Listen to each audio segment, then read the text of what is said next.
오늘은 마지막 시간이고요. 우리 교회 정관에 대해서 좀 같이 나누려고 하는데, 제 기억이 맞다면은 특별 새벽기도회 이와 같은 집회를 통해서 정관을 나누기는 처음인 것 같아요. 우리 교회가 생긴 이후로. 개인적으로는요,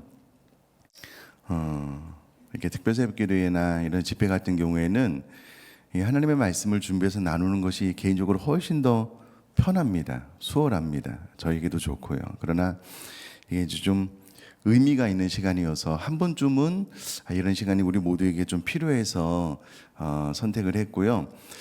우리 교회 정관은 교회 홈페이지에 잘 나와 있으니까는요. 우리 교회 등록하신 분들은 교회 홈페이지에 가입을 하시면, 가입 신청을 하시면 우리 담당 팀장님이 교육자와 연락을 해서 우리 교회 교인입니다 라고 확인을 하면 승인을 해줘요. 그러면 교회 홈페이지에 사역 매뉴얼과 정관이 있습니다. 사역 매뉴얼을 다운받아서 보시면 우리 교회 그룹, 팀이 어떻게 사역하는지가 잘 나와 있습니다. 사역 매뉴얼을 꼭 한번 숙지하시면 그 매뉴얼에 따라서 한 생각으로 봉사를 하시면 좀 트러블이 좀 많이 줄어들게 될 거고요. 저희 교회 사역 매뉴얼을 3년 동안 만들었거든요. 지금 이제 세월이 바뀌면서 또 사역의 현장이 좀 변화가 있기는 하지만 그래도 큰 그림 안에서는 변화가 없을 거예요. 꼭 한번 읽어보시면 좋겠고요. 또 홈페이지에 보면 정관이 있는데, 우리 교회 성도님이라면 또 임직자, 중직이라면 정관에 의해서 우리 교회가 운영되기 때문에 정관의 내용은 숙지를 하시면 좋겠는데, 이 새벽에 정관의 내용을 다 살펴볼 수는 없고요. 읽으면 아는 것들은 넘어가고 이제 핵심적인 우리 교회 목회 철학이 담긴 부분만 좀 잘 살펴보도록 할 거고요. 그냥 눈으로 읽어서 이해가 되는 것들은 그냥 좀 넘어가도록 하겠습니다. 우선에 우리 의정부 비전교회 정관은요, 2007년 12월 6일에 2007년 12월 16일에 제정이 됐습니다. 그런데 이제 그 이후에 보면은요, 개정된 게 있어요. 2007년 12월 16일 날 제정을 했는데 2008년 6월 19일, 2009년 2월 8일 왜 이렇게 빨리 개정이 됐지? 뭐야? 상황에 따라서 바꾼 것 아니야? 그렇지 않고요. 교회 초창기 때는 아마 이제 대출 관련해서 우리 정관이 대출 관련해서 좀 맞지 않는 부분들이 있어서 그런 것들을 좀 작게 수정했고요. 그 이후에 보시면 2015년 또 이제 2018년, 20년 이렇게 보시면 3년, 2년 텀을 두어서 모아서 또 문구나 또 세법 같은 것들이 바뀌면서 필요한 부분들을 또 3년으로 모아서 한 번에 개정했다라는 것을 알 수가 있습니다. 그러니까 교회가 이 정관을 입맛에 따라서 바꿀 수도 없고요. 바꾸지도 않고요. 또 이렇게 시대가 바뀜에 따라서 또 그 시대에 맞게 문구를 바꾸는 어떤 그런 개정 작업이 있고요. 마지막 개정은 2021년 12월 26일에 했고 지금 이제 2024년을 살아가고 있습니다. 자, 1장 총칙에서요. 4조 3번에 보면 우리 교회는 목사 및 장로의 임기제를 합니다. 담임 목사는 7년 사역을 하고요. 6년 후반기 때는 재신임 투표를 매 7년마다 해야 됩니다. 3분의 2 이상 찬성을 얻어야지만 사역을 감당할 수가 있고요.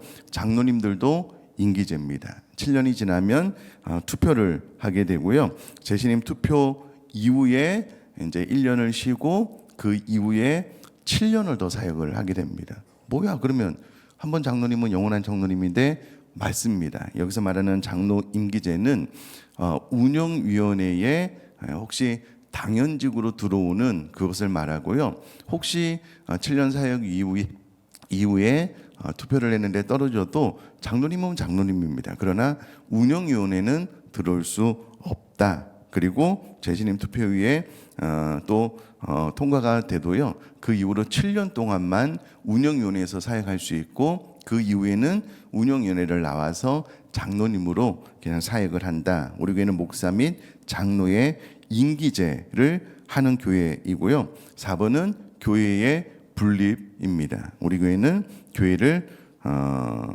장년 출석, 청장년 출석 500명 이상이 되면 분립하는 그런 교회다라는 것을 기억을 하시면 좋겠고요.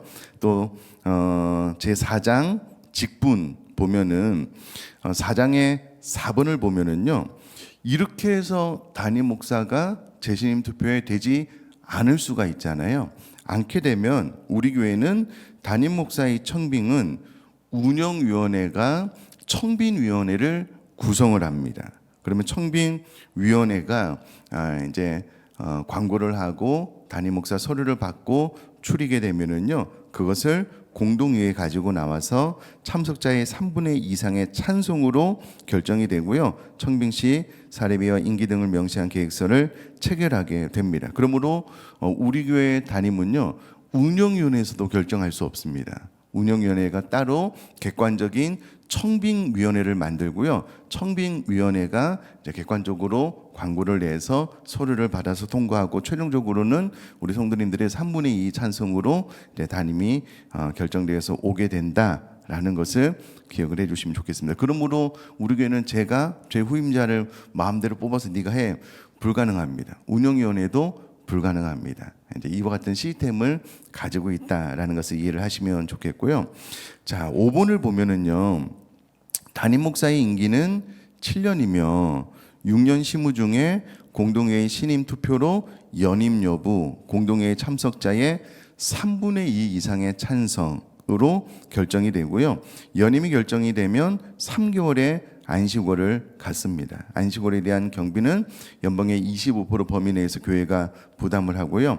신임 투표는 6년차 하반기에 실시함을 원칙으로 하며 불신임 시에는 다음해 6월까지 예우한다. 이것을 좀 설명을 하면은요, 이제 내년 후반기가 제가 세 번째 재신임 투표를 하는 해이고요. 이때에 3분의 2 찬성을 얻어야지만 또 계속해서 사역을 하게 할 수 있게 되고요. 또 찬성을 얻게 되면 그 다음 해에 3개월의 안식월을 갖게 됩니다. 자, 그런데 신임 투표는 6년차 하반기에 실시함을 원칙으로 하고요.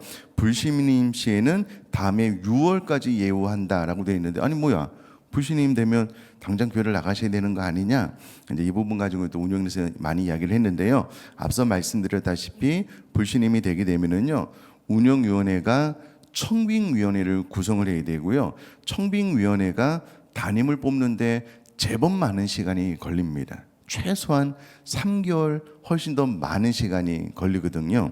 그때까지 이제 교회 강단에서 설교를 다 감당을 하고요.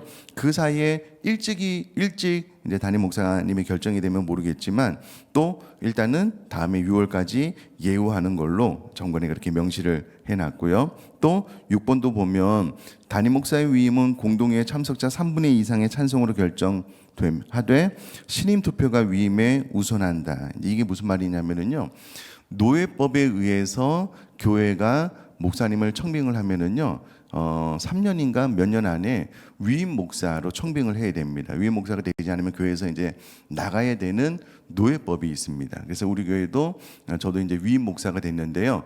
우리 교회는 노예에서 말하는 위임 이 법 상위에 우리 교회는 정관에 의해서 운영되는 교회이기 때문에 신임 투표가 위임에 우선한다는 거예요. 그래서 이제 노예법으로는 한번 위임 목사가 되면은요, 은퇴할 때까지 그 교회를 계속 섬길 수 있지만 우리 교회는 이 위임 목사보다 그 위에 신임 투표가 상위에 있어서 신임 투표로 재신임이 되지 않으면 또 사임을 하는 그런 정관을 가지고 있는 교회다라는 것을 기억을 하시면 좋겠습니다.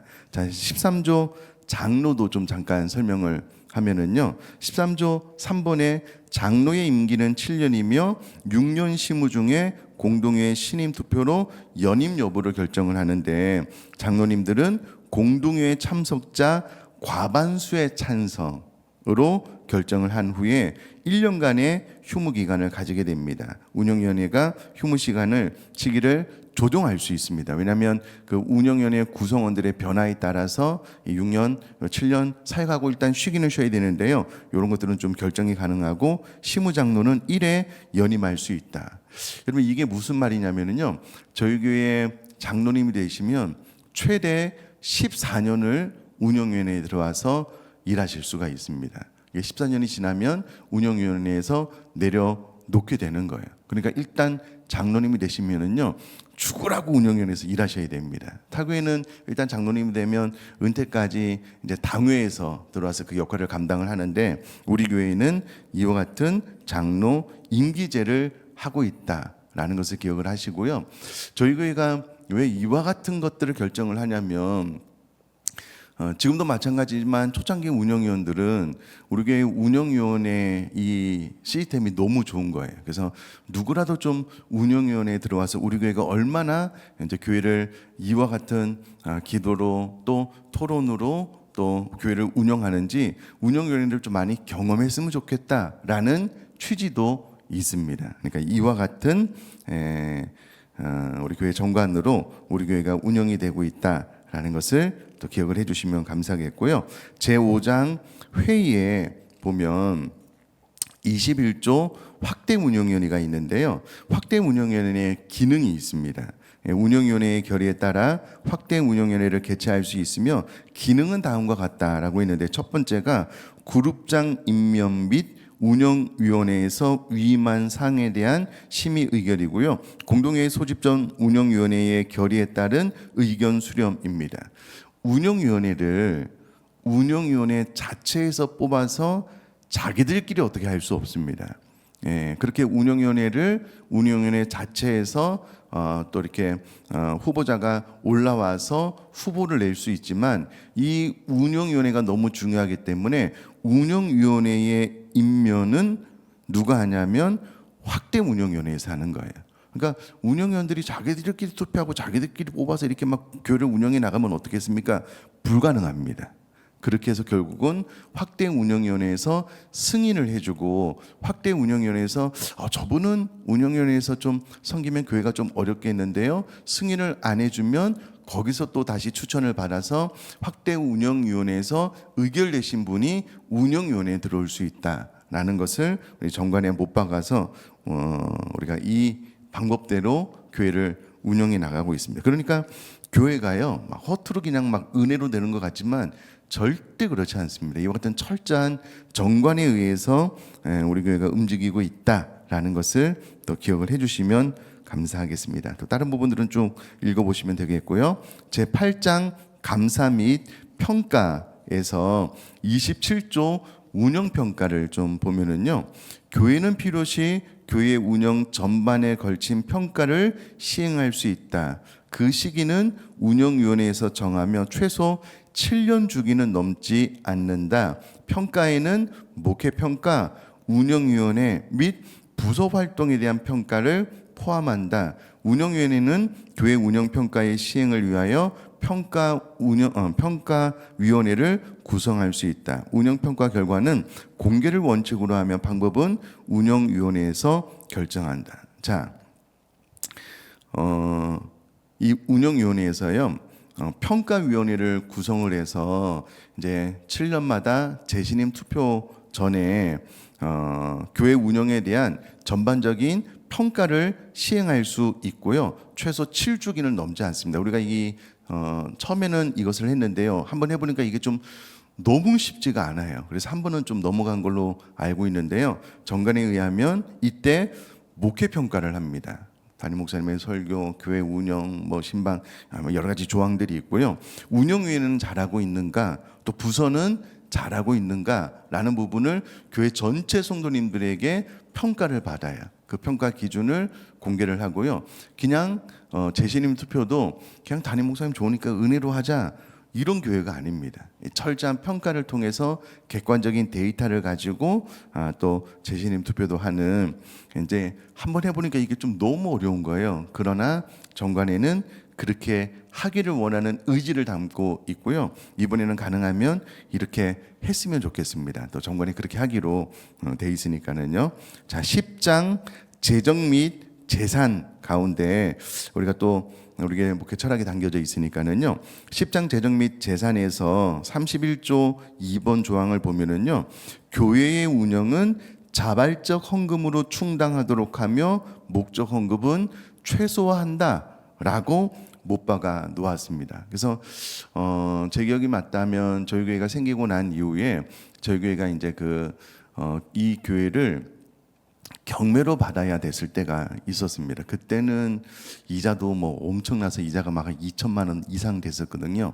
그때 한번 우리가 이제 페이퍼를 만들어서 작정헌금을 한번 한 적이 있습니다. 아마 그때 이후로 한 번인가 좀 더 하고요. 그 이후로는 지금도 25억 이상의 빚이 있잖아요. 성도님들 앞에 이렇게 안내만 하고 이렇게 뭐 페이퍼를 들여서 작정하십시오 이렇게 하지 않습니다. 선교헌금도 구두로만 안내를 하고요. 1년에 한 번 선교를 위해서만 목적 헌금을 하고요. 그 외에는 어떠한 헌금도 강조하지 않습니다. 이것이 우리 교회 정관에 못 박아 놓은 사항이고요. 우리 교회는 자발적 헌금으로 교회를 운영을 하고요. 목적 헌금은 최소화하고 그 목적 헌금도 최근에 우리가 1년에 한 번은 선교헌금은 좀 했으면 좋겠다라고 해서 그것을 하고 있고 그 이상은 하지 않고 있고요. 그 이상을 하면 누구라도 우리 교회 성도님들이 목사님 정관 법대로 합시다 이렇게 하면 정관대로 교회가 운영되는 교회다라고 생각을 하시면 좋겠고요. 자, 34조 헌금 관리를 보면은요. 1번 교인의 개별 헌금 내역은 재정팀장과 팀장이 지명하는 재정부원 2인만이 기록 보관할 수 있고요. 그 내역은 감사 기간 중 감사의 요청에 의하여 감사에게 공개하는 경우를 제외하고는 외부에 공개할 수 없다. 담임 목사의 경우는 특별한 요청이 있을 때 제한적으로 열람할 수 있다. 이렇게 또 못 박아 놓은 이유는요. 저도 우리 교회 성도님들이 헌금을 누가 얼마나 하는지 몰라요. 모릅니다. 정관에 정확하게 그렇게 명시를 해놓고 있고요. 담임 목사의 경우는 특별한 요청이 있을 때 제한적으로 열람할 수 있다라고 되어 있는데요. 특별한 요청을 안 합니다. 또 할 이유도 없고요. 이것도 하여튼 뭐 여러 가지 이유가 있는데요. 우리 교회 헌금 관리는 이렇게 한다. 그러므로 내가 이제 헌금을 많이 하고 난 다음에 목사님이 잘 아시겠지? 모릅니다. 알 수가 없습니다. 우리 교회는 시스템이 그렇게 되어 있다라는 것을 좀 잘 기억을 하셨으면 좋겠고요. 재정 지출, 모든 재정 지출은 예산의 범위 안에서 운영위원회의 동의를 얻어 재정팀장이 집행한다. 그렇기 때문에 여러분 우리 교회는요. 예산안을 짤 때 가능하면 섬세하게 좀 잘 짜려고 노력을 하고요. 이 예산안에 없는 지출을 교회에서 또 하기가 쉽지 않습니다. 그러나 그럼에도 불구하고 2번 조항을 보면은요. 항목의 변경 또는 당초 예산 대비 금 1,000만 원 미만의 예산 초과 지출은 운영위원회의 의결을 거쳐서 한다. 예를 들어서 뭐 교회 수리비가 뭐 얼마가 잡혀 있는데 그에 따라서 뭐 교회 음악 자재가 많이 고장이 났어요. 그러면 추가 지출을 할 수 없다는 이 1번 항목 때문에 못 고치면 예배를 못 드리잖아요. 그래서 이런 경우에만 1,000만 원 미만의 예산 초과 지출은 운영위원회에서 의결로 지출이 가능합니다. 예를 들어서 이번에 우리 선생님들이 너무 수고하고 애쓰시는 거예요. 그래서 이제 이번에는 좀 성경학교가 수련회가 끝나고 나서 우리 선생님들 좀 식사로 좀 격려하면서 좀 그런 시간을 가지면 어떻겠느냐라는 의견을 주셔서 운영위원회에서 기쁨과 감사함으로 잘 받았습니다. 이런 경우에는 올해 예산에 없는데 그럼에도 불구하고 선생님들이 너무 애쓰시는 거예요. 그래서 좀 식사로 한번 섬기자. 이런 경우에는 운영위원회 의결로 가능합니다. 그러나 3번 당초 예산 대비 금 1,000만 원 이상의 증액이 필요할 경우에는요. 운영위원회를 공동회의를 해야 됩니다. 그러니까 운영위원회가 마음대로 교회 예산을 못 씁니다. 1,000만 원 미만에 꼭 필요할 경우에만 쓰고요. 그 이상은 또 공동회의를 통해서만 또 이 예산을 쓸 수 있기 때문에 좀 번거롭지만 또 공동회의를 통해서 성도님들의 동의를 받아야지만 1,000만 원 이상의 교회 예산안에 없는 금액은 사용할 수 있다. 그러니까 이제 되게 좀 꼼꼼하고요. 좀 이렇게 좀 정확하게 좀 정관이 하려고 많이 애쓰고 있다라고 생각을 해주시면 좋겠고요. 자, 12장 발전과제 45조 교회의 분립을 보면 본교회는 장년 출석, 여기서 말하는 장년은 청년도 포함이 됩니다. 청년도 장년이기 때문에요. 청장년 출석 인원 500명을 초과한 때로부터 교회의 분립을 준비한다. 분립교회의 추진 방향, 방법 및 그 외 세부 사항은 추진위원회 및 운영위원회에서 결정한다. 그러니까 우리 교회는요, 청장년 출석이 500명을 넘으면 그때로부터 분립 준비를 시작을 합니다. 그래서 이제 작년 말쯤에 우리 교회 출석 인원이 500명이 넘어가서 올해부터 분립교회 헌금을 매달 300만 원씩 적립을 하고 있고요. 1년에 3,600만 원이 모입니다. 근데 이것을 3년 정도 하면은 1억이 좀 더 모이고요. 또 분립하기 전에 우리 교회가 이제 한번 마음을 담아서 헌금하는 시간이 있을 텐데요. 그렇게 해서 분립을 내보내고 가능하면 이제 올해, 내년, 후년 3년 동안 1억 이상을 모으고요. 3년 이후에 이제 분립을 하려고 하는데요. 이게 지금 저희가 가만히 생각을 해보니까 이제 7년 텀으로 우리가 1차 분립이 있고 또 2차 분립을 하는 것 같아요. 그러나 하나님께서 은혜를 주시면 더 빠른 시간에 분립할 수도 있다. 왜냐하면 분립하고 난 다음에 또 청장년 출석이 500명이 넘으면 또 분립을 시작을 하는 거예요. 계속해서 분립할 수 있는 은혜가 임할 수 있도록 같이 기도해야 되겠죠? 네. 자, 잘 듣고 계시죠? 네. 가능하면 좀 더 빨리 분립하면 좋겠다라고 생각을 하고요. 왜 그러면 목사님 500명입니까? 라고 했을 때 여러분 현재 분립을 100명, 200명, 300명 이하에서도 분립하는 교회도 있습니다. 그러나 우리 교회 분립은요, 분립해서 나간 교회를 우리가 이제 1억 이상 모으고 헌금을 해서 지원을 하고 그 교회는 자립해서 잘 살아갈 수 있도록 하고요. 남아 있는 분들이 현재 이제 25억 이상의 이제 좀 빚이 있잖아요. 그래서 이제 우리 교회가 500명 이상은 돼야지만 이 빚도 갚아 나가면서 또 모교회가 어느 정도 숫자가 돼야지 또 계속해서 분립을 할 수 있지 않겠느냐라고 해서 이제 이 숫자도 처음에는 1,000명 이상이었다가 700명 이제 줄여서 이제 500명이 되었고요. 이 정도가 되니까는 교회 빚도 감당하고 또 한 요 앞전에 한 76명 정도 나갔는데요. 50명에서 100명 사이로 나가면 나가자마자 자립교회가 되거든요. 또 우리 모교회도 또 빚을 감당하면서 부흥하기에 충분한 인원이 약 한 청장년 500명은 돼야 되지 않겠느냐라고 해서 500명을 기준으로 그렇게 하고 있다라는 것을 기억을 해주시면 좋겠습니다. 자, 요 정도 하면은 이제 정관 가운데 우리 교회 목회철학 다른 부분도 다 마찬가지지만은요 잘 설명이 된 것 같고 다른 부분들은 우리 교회 중직 성도라면 정관 한번 쭉 읽어보시면 좋을 것 같습니다. 다시 한번 말씀드리지만 우리 교회는요 정관에 의해서 운영되는 교회입니다. 또 제가 갑자기 의견을 낸다라고 해도 정관을 벗어난 결정, 운영위원회도 그렇게 할 수가 없고요. 누구라도 그렇게 할 수 없습니다. 정관에 못 박아 놓은 대로 혹 교회가 시대가 바뀌면서 또 새롭게 또 해야 될 일이 있다면 정관을 수정해야지만 또 정관에 의해서 교회가 운영이 된다라는 것을 잘 기억을 해주시면 좋을 것 같고요. 우리 교회가 왜 처음부터 이와 같은 정관을 만들어 놓았냐면요, 우리 교회는 절대 목회자 개인이나 운영위원이 교회를 어떻게 할 수 있는 교회가 되면 안 되겠다라는 의지가 있습니다. 여러분, 재신임을 7년마다 하는 교회는 우리 한국 교회에 많지 않습니다. 그러나 저 스스로 재신임을 통해서 또 목회자가 변질되거나 또 자만에 빠지지 않고요. 매 7년마다 재신임을 받음으로써 긴장하면서 목회를 좀 열심히 하려고 하는, 그리고 성도님들이 원치 않으면 굳이 또 제가 또 이곳에서 목회할 이유가 없기 때문에 효과적이지 않기 때문에 이와 같은 시스템을 가지고 있다라는 것을 잘 기억을 하시고요. 우리 교회가 주님 오시는 그날까지 이 정관에 의해서 또 좋은 정관이라고 생각을 하고요. 우리 교회가 잘 운영될 수 있도록 기도하시면 좋겠습니다.